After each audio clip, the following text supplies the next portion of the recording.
एणिकी शिकारी गुलीर जवाब लाठी नुहे बंधुक देव वन विभाग।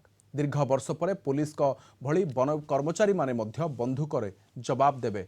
शिमिलीपाल सुरक्षा नहीं सरकार को नुआ पदक्षेप आसी। वन कर्मचारी को बंधुक चालना नहीं चली तालीम कार्यक्रम।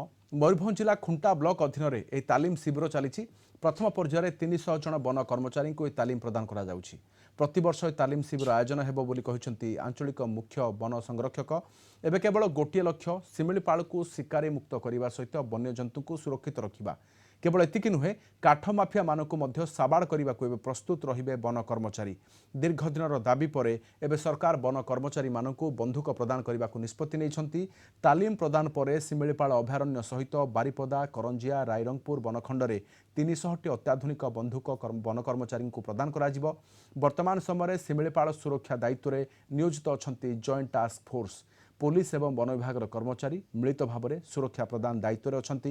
वन कर्मचारी निकट में बंधुक रहिले सुरक्षा व्यवस्था अधिक सुदृढ़ हो पारिबो। हमारा प्रोग्राम अनुसार जो निष्पत्ति नियाला पर एडवांस वेपन टाकू आमे किनि देइथलु और भी आसीबा को अछि। ता भीतर इंसास अछि, पिस्टल्स अछि, 9mm पंप एक्शन गन अछि।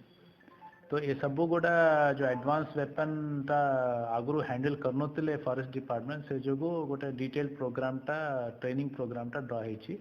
सितरे हमारा डिस्ट्रिक्ट पुलिस मयूरभंज और आरआई तांकर आरआई ट्रेनिंग पर्सन संगरे हमारा विभिन्न बैच रे स्टाफ मान को ट्रेनिंग दिया जाउछि।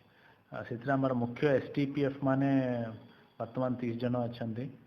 तापरे विभिन्न फॉरेस्ट गार्ड डिप्टी रेंजर मानक बैच वाइज हमें ट्रेनिंग दौचु। जेहेतु एडवांस वेपन टा अपन गोटे थर शिखिकी छाड़ी पारे गोटे रेगुलर प्रैक्टिस दरकार।